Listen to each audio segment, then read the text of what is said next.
Bata, may bibiling ka ba? Hindi po. Kanina ka pa kasi tumitingin-tingin dyan eh. Ang ganda po kasi ng tinda niyong sapatos. Tinitignan ko lang po. Okay, sige. Kala ko may bibiling ka eh. Sige po.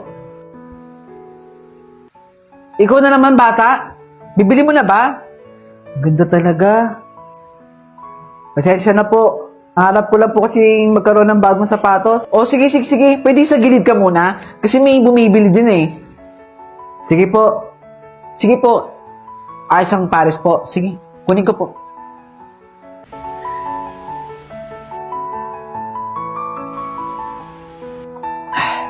Ano bata? Bibili mo na ba? Hindi po. Kanina pa kasi na napapansin eh. Kanina ka pa pabalik-balik dito. Tinitignan mo lang. Pero sa totoo lang po, lagi ko pong wini-wish na magkaroon po ako ng bagong sapatos sa darating po na Pasko. O sige, antayin mo na lang may magregalo sa'yo. Sandali lang ha, sa gilid ka lang. May aasikasuhin pa ako eh, bumibili. Sandali lang ha. Sa kaya may merienda dito. Salamat po. Ayun. Boy. Ay. Pagbilan nga ako ng tinitinda mo. Ilan po? O, lahat na to. Sige po. Di ba ikaw yung batang laging tumitingin-tingin sa tindahan namin? Opo. Pangarap ko po kasi talaga magkaroon ng bagong sapatos eh. Kaya ka pala nagtitinda. Napakasipag mong bata ha. Pagpatuloy mo yan, maaabot mo din ang pangarap mo. Salamat po, sir. Hoy, pakibalot yung isang box ng pares ng sapatos dyan ha. Aga mo naman magbigay ng pamasko sa inaanak mo. Sino ba may sabi sa'yo sa inaanak ko yan ibibigay? Huy, nabalitaan mo na ba? May nasagasaan daw na bata. Ha? Saan daw banda? Doon sa may kanto. Duguan nga eh. Asan yung bata? Kawawa nga yung batang yan eh. Tinakbuhan ng nakasagasa. Napuruan ng ulo. Ayan, nagkalat ng dugo. Usap-usapan dito na may pinag-iipunan daw yan. Kaya sobrang sipag.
Salamat po ah. Pagbilan ako, iyo. Ma'am? Dizon? Pasensya na po ma'am ha. Hindi po ako nakapasok. Kailangan ko po kasi ng pambili ng gamot ng nanay ko eh. Bukas po ma'am. Papasok po ako. Naiintindihan ko. Huwag po sana kayong magalit. Hindi ko hahayaan na Yan.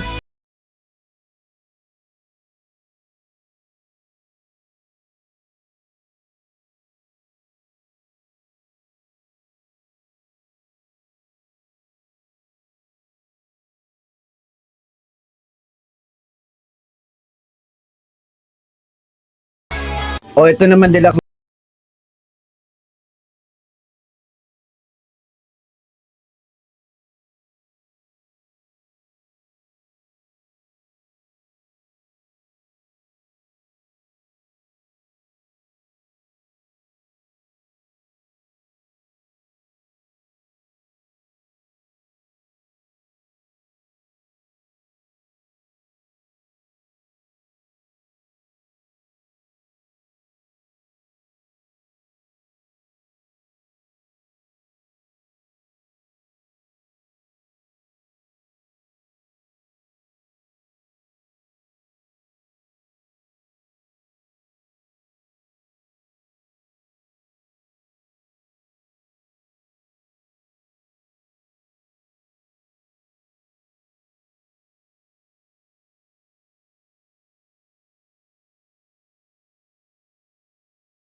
Hoy, bata! Huwag mong tamaan yung mga halaman ko dyan! Nay, easy po. Hindi ko po ginagalaw yung halaman ninyo. Yung basurahan lang po ninyo. Teka lang. Hindi ka dinadalaw ng mga anak mo, no? Oo. Hindi ako dinadalaw ng mga anak ko. Paano mo nalaman yon? Kitang-kita sa mukha mo, Nay. Paano ka dadalawin ng mga anak mo? Ubod ka ng kasungitan. May suggestion ako sa'yo, Nay. Bakit kaya hindi mo sila papuntahin dito? Kahit anong gawin ko, hindi yun pupunta. Hindi naman siguro. Baka busy lang sila. Mahal ka naman ng mga anak mo. Ano nangyari kay Mama? Ma! Oh, ang mga anak ko nandito na pala. Ano to, Ma? Ma, alam niyo naman pong nasa konti si Althea, yung anak ko. Hindi niyo ba na-miss yung pagkain? Ang dami ko pong trabaho. Kailangan ko pong tapusin yun. Sinabi po ninyong may emergency, kaya po iniwanan ko yung mag-ina ko doon. Ano po ba kailangan ninyo? Pera?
Ma, payagan niyo na po kasi akong sumama. Eh, ikaw ba, Tina, kasama ka? Ay, opo, tita. Kasama naman po ako eh. O, sige na nga. Sumama ka na. Tina, ikaw na bahala rito sa anak ko, ha? Sabi ko sa'yo eh. Oo nga, no?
At pag uwi mo din sa bahay, puro ka naman cellphone.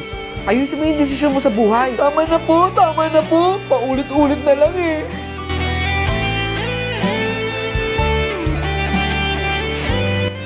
Kumain ka na dyan. Huwag ka nang umiyak.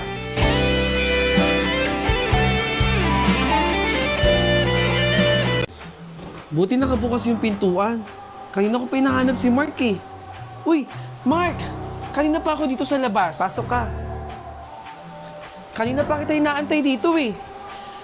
Ngayon ka palang maliligo. Kanina pa ako nag-aantay. Saglit lang ha. Bilisan mo din gumamit ng CR. Ihing-ihi na ako eh. Mark! Hindi ka pa rin ba tapos? Ano yun?